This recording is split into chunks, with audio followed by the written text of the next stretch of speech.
এটা হচ্ছে অসাধারণ একটি প্রকল্প। বর্তমান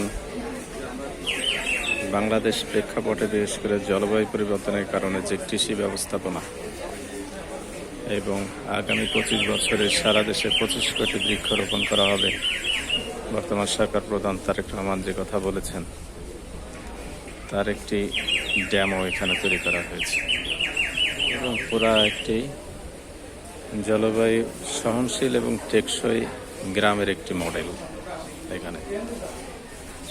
এভাবে করে একটি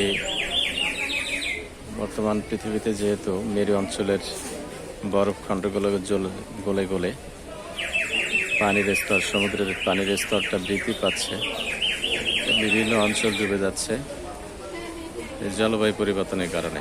জলবায়ুটাকে আমাদের নিয়ন্ত্রণ করতে যে পরিকল্পনা, সেই পরিকল্পনার একটা আদর্শ গ্রাম এখানে তুলে ধরা হয়েছে। যে যদি গ্রামটা এভাবে তৈরি হয় তাহলে অবশ্যই সেখানে জলবায়ু পরিবর্তনটা আর হবে না। এটা চমৎকার একটা ড্যামও তৈরি করেছে এরা।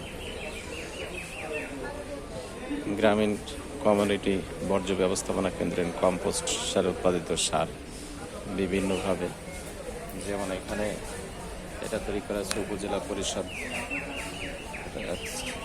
খুব সুন্দর করে জলবায়ু সহনশীল গ্রাম কীভাবে তৈরি করা যায় তার একটা ডেমো তৈরি করেছে এখানে।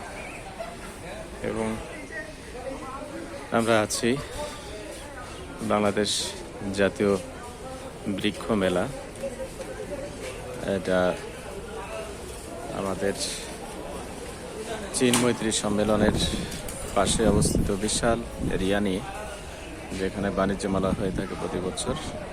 তো বৃক্ষ মেলাতে আমি আর ফারুক ভাই দুজনে এসেছি এবং সারাদিন ধরে চমৎকার সব অসাধারণ দেশি বিদেশি বিভিন্ন জাতের ফল ফুল, বিভিন্ন ধরনের গাছগাছালি এখানে উপভোগ করছে এবং কেনাকাটা করছে।